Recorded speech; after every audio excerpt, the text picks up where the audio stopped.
देखो आज हम पढ़ेंगे जो है आगे आगे वाला जो टॉपिक हमारा है वो है पत्ती। ठीक है, पता है, ध्यान से देखना। पत्ती का विकास जो होता है तो तना होता है। ठीक है, तना का जो गांठ जहां से निकलता है, गांठ उसको हम नोड और इंटरनोड बोलते हैं। ठीक है, वहां से होता है। ठीक है, अब यहाँ पे जो हमारा गांठ था एक प्रकार से देखते होंगे, वहां से हमारा एक प्रकार से क्या निकला, पत्ती। ठीक है, मतलब पत्ती का विकास कहां से होता है, नोड और इंटरनोड। ठीक है, अर्थात गांठ। अब जो जहां से वो निकलता है, ठीक है, एक प्रकार से जिसको हम डंठल बोलते हैं। ठीक है, तो जो डंठल होता है उसको हम क्या बोलते हैं, ठीक है, ये होता है हमारा ब्रिंच। ठीक है, गिराना नहीं गिर जाएगा सब कुछ। हाँ, चलो देखो, उसके बाद इस वृंत के आगे यहां से लेकर के अपेक्स तक, अर्थात ये देखो, ये वाला जो पूरा किनारा है, पत्ती का जो किनारा वाला भाग होगा उसको हम बोलेंगे मार्जिन। ठीक है, ये पत्ती का किनारा मार्जिन कहलाता है, मार्जिन। ठीक है, मार्जिन। और ये कोना हमारा अपेक्स। ठीक है, अब देखो, अब यहां से यहां तक अपेक्स। ठीक है, इसको हम बोलते हैं मध्य। ठीक है, हमें समझ में आ रहा है? यस सर, मध्य सिरा। ठीक है, अब देखो, मध्य सिरा से एक सिरा निकलती है जिसको हम खाली सिरा ही बोलते हैं। ठीक है, जैसे यहाँ पे निकलता है ना, ऐसे करके ये जो निकलता है हमारा, ये होता है क्या, ये होता है सिरा, इसको हम सिरा बोलते हैं। ठीक, और इसी सिरा में से एक और सिरा निकलती है जिसको हम छोटी सिरा कहते हैं। छोटी सिरा बोलते हैं। ठीक है,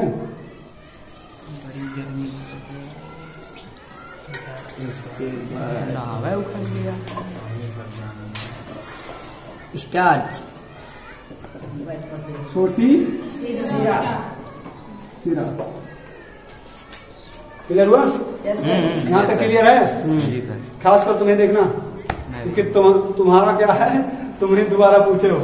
यस सर, ये जो है हमारा क्या कहलाएगा, जहाँ से निकलता है वो नोड और इंटरनोड से निकलेगा पत्ती। ठीक है, और जहाँ से जो डंठल वाला भाग होगा उसको हम बोलेंगे ब्रिंच। और यहाँ से लेकर के यहाँ तक क्या, मध्य सिरा। मध्य सिरा से जो सिरा निकलती है उसको, उसका क्या नाम है, सिरा। और उस सिरा में से जो निकलती है छोटी सिरा। ठीक है, और पत्ती का किनारा मार्जिन। अब पत्ती में जो है देखो, ऐसे हरे हरे आकार का दानेनुमा संरचना होता है। यस सर, ठीक है, जिसको हम क्या बोलते हैं, स्टार्च बोलते हैं या मंड बोलते हैं। इसी के अंदर पाया जाता है क्लोरोफिल। ठीक है, क्या पाया जाता है, क्लोरोफिल। क्लोरोफिल के जो होता है, क्लोरोफिल जो होता है, इससे क्या होती है, पत्तियां हमारी हरी। ठीक है, और पत्ती के अंदर छोटा छोटा ऐसे गोल गोल संरचना होती है, इसके अंदर छिद्र होता है। ठीक है, छोटा छोटा छिद्र पाया जाता है, निखिल। Yes sir. ठीक है, यस सर। तो छोटा छोटा जो छिद्र पाया जाता है वो हमारा कहलाता है स्टोमेटा, जिसको हम बोलते हैं हिंदी में रंध्र। ठीक है, तो ये जो होगा हमारा क्या कहलाएगा, रंध्र कहलाएगा। यहाँ तक क्लियर है? Yes sir. ठीक है, और कोई बचा इसमें? क्लियर हो गया ना? ठीक, क्या हुआ और कुछ? अब देखो, थोड़ा सा कार्य समझ लेते हैं ना। जो रंध्र होता है, रंध्र का काम क्या है, जो पेड़ द्वारा, ठीक है, अर्थात मूल रोम द्वारा लाया गया जितना भी पानी है, मान के चलो अब पेड़ को जो है थोड़ा सा पानी की जरूरत था, अब पानी जो है पेड़ अधिक लेके आया है, और पानी अगर अधिक लेके आ गया है तो वो क्या करेगा, स्टोमेटा द्वारा, रंध्र द्वारा क्या कर देगा, वाष्प उत्सर्जित कर देगा। और वाष्प उत्सर्जित होने के बाद क्या होगा, वह मान के चलो अगर जंगल में ऐसा हो रहा है, जंगल में ढेर सारे पेड़ पौधे रहेंगे, वहां पे वाष्प उत्सर्जन ज्यादा होगा, और जहां वाष्प उत्सर्जन जो है, वाष्प उत्सर्जन ज्यादा होगा, वहां पे एक प्रकार से वर्षा भी ज्यादा होगा, क्योंकि वही वाष्प जो है बादल में जाकर के मतलब, हाँ, तो बादल बनाएंगे और बादल जो है बारिश कराएंगे। ठीक है, अब पहले जो है ये होता है कि अगर हम पेड़ लगाएंगे तब जाके क्या होगी, बारिश होगी, अर्थात वर्षा होगी। और ये नहीं है कि पहले बारिश हो तब हम पेड़ लगाएं। ठीक है, पहले हमको क्या लगाना है, पेड़। ठीक है, यस सर। यहाँ तक क्लियर हुआ? अब हम समझते हैं मार्जिन के आधार पे पत्ती के प्रकार। दो प्रकार। ठीक है। Yes sir. मार्जिन का मतलब होता है किनारा। किनारे के आधार पर। मार्जिन के आधार पर। ठीक है। अब मार्जिन के आधार पर, मार्जिन मतलब एक किनारा। ठीक है। इस किनारे के आधार पर पत्ती को जो है दो भागों में बांटा गया है। पहला क्या है? साधारण पत्ती, साधारण संयोग पत्ती। ठीक है। साधारण पत्ती, ये ताका के नाम बना दूं क्या? नहीं, तो पत्नी हो जाएगा। दूसरा क्या है? पंती, संयोजी। तो पंती होगा। मजाक कर रहा था। संयोजी पत्ती, इसको बोलते हैं जटिल पत्ती। अब देखो, घंटी लगी पहले खत्म करना है। जो साधारण पत्ती होता है, ठीक है, टाइम कितना बचा है?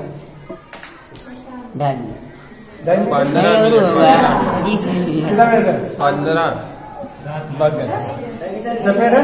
एम देख लीजिए सर जी। कितना मिनट? 10 मिनट है। ठीक।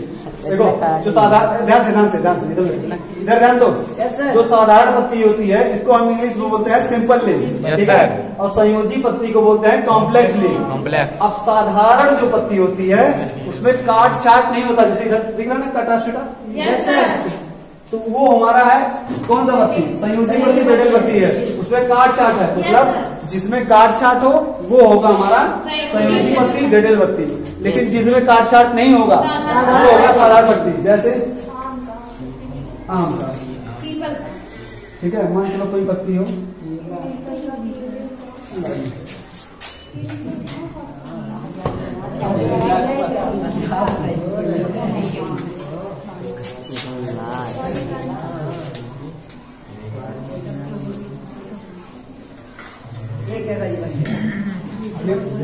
कोई भी पत्ती हो, चाहे आम की पत्ती समझो, चाहे इसका पत्ती समझो। ठीक है। ये पत्ती है, इसको हम मार्जिन के आधार पर अगर बताएं तो देखो, मार्जिन के आधार पर ये कौन सी पत्ती है बताओ? ये मार्जिन के आधार पर कौन सी पत्ती है? क्योंकि इसका मार्जिन क्या काट छाट है? नहीं सर, काट छाट नहीं है। इसका अर्थ ये क्या हो जाएगा? साधारण। ठीक है। जबकि अगर हम जो है मार्जिन जो है अगर काट छाट रहेगा तो हो जाएगा हमारा संयोजी या जटिल पत्ती। जैसे जो है अभी हमने बताया था, गुलाब का पौधा हो, पत्ती हो, ठीक है, अड़हुल का पत्ती हो, और नीम का पत्ती हो। ठीक है। मतलब जिसमें काट छाट दिखे वो कैसा हो जाएगा? वैसा क्या हो जाएगा? क्लियर हो गया? Yes sir. पालक नहीं होती है। क्लियर? जी सर। अब हम समझते हैं। अब इधर समझो, नाम नहीं क्या? चलो हम जानते हैं शिला विन्यास के आधार पर। ठीक है। शिला विन्यास के आधार पे पत्ती हमारी कितनी होती है? दो प्रकार की। पहला हमारा क्या है?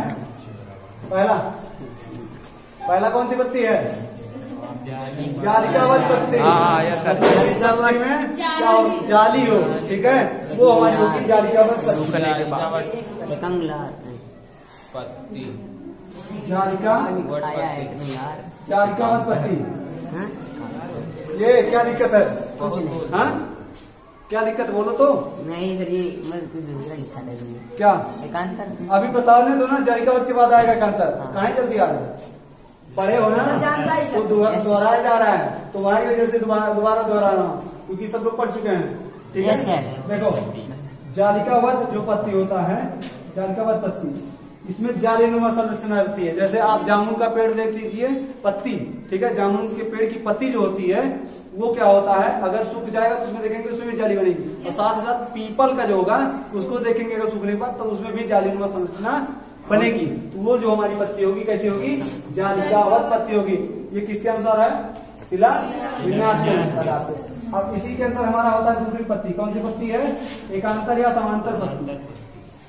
इतना जल्दी खत्म करवाइए, नहीं देखिए। एकांतर या समांतर पत्ती। एकांतर या समांतर पत्ती।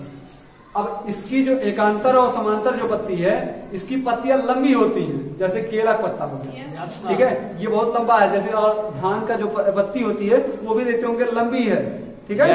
तो ये जो होगी हमारी पत्तियां क्या हो जाएंगी? समांतर या एकांतर पत्ती। ठीक है, यहाँ तक क्लियर हुआ? और ये जो जालिकावत पत्ती है यह होगा द्विबीजपत्री। और जबकि एकांतर जो होगा वो क्या होगा, एक बीजपत्री। ठीक है। Yes sir. अब जो द्विबीजपत्री में क्या होगा, दो बीजपत्र होते हैं। जैसे चना को जब हम फोड़ दे देते हैं तो दो दाल निकलता है, Yes, मूंगफली को फोड़ेंगे तो दो मूंगफली निकलेगा। ठीक है।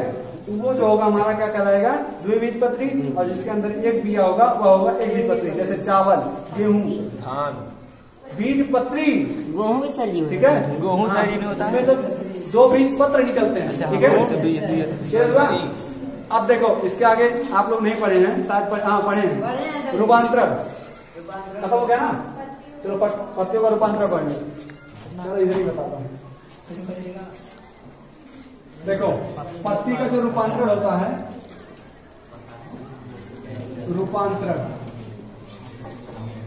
पत्ती का जो रूपांतरण होता है ना, वो जो है कुछ पत्तियां जो होती हैं क्या करती हैं कि पहले में कांटे रूप ले लें, पहले कांटे रूप नहीं ले लेती। अपने एक तरह से नाइट्रोजन की कमी को पूरा करने के लिए कीट बच्ची हो जाती है।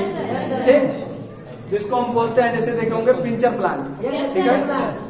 पहला नाइट्रोजन की कमी को पूरा करने के लिए नाइट्रोजन, ठीक है, नाइट्रोजन की कमी को पूरा करने के लिए नाइट्रोजन की कमी, ठीक है, पत्तियां कीट बच्ची हो जाती है। ठीक। और दूसरा क्या है, अब इसमें पिंचर प्लांट आया। पिंचर प्लांट मतलब पाड़घट पौधा। ठीक है। और इसमें क्या होता है, जैसे एक ऐसे करके एक होता है, यहाँ पे एक ढक्कन लगा रहता है ऐसे, और जैसे ही कीट इसमें जाएगा, मांसाहारी पौधा सर जी तो है। जैसे इसमें गया तो ये क्या करेगा, अपने ढक्कन बंद कर लेगा, तो ये हो जाएगा हमारा क्या, और वो जब मर जाएगा, मरने के बाद सारी प्रोटीन जो होगी उसकी वो पत्ती में चली जाएगी। मांसाहारी पौधा ही होता है ना सर जी, कह सकते हैं। ठीक है। अब देखो, अब अगर हम बात करें मरुस्थल में उगने वाले पौधे जो होते हैं, ठीक है, कैक्टस, जैसे कैक्टस हैं, बहुत से पौधे हैं, जैसे नॉर्मल से मरुस्थल में बहुत पौधे होते हैं। मरुस्थल में उगने वाले पौधों को हम बोलते हैं जीरोफाइटिक पौधा। ठीक है। जो है मरुस्थल में जो उगने वाला जो पौधा होता है, ठीक है, वो जो होता है जीरोफाइटिक पौधा होता है। ठीक है। अब जैसे मरुस्थल में क्या होगा, पानी की कमी होगी, और पानी की कमी को, ठीक है, बरकरार, जैसे पानी की कमी होती है तो क्या होगा, अगर पेड़ में पत्ती निकलेगी तो वो भी पानी सोखेगा, पत्ती भी पानी लेगा। तो क्या करता है, पत्ती ना होगा करके पेड़ पौधे वहां कांटे का रूप ले लेंगे। अब पानी को जो है दबा के रखेगा। ठीक है। तो मरुस्थलीय क्षेत्र में उगने वाले जो पौधे होंगे वो आप पानी बचाने के लिए क्या करेंगे, वहां की पत्तियां कैसी रूप ले लेंगी, कांटे का।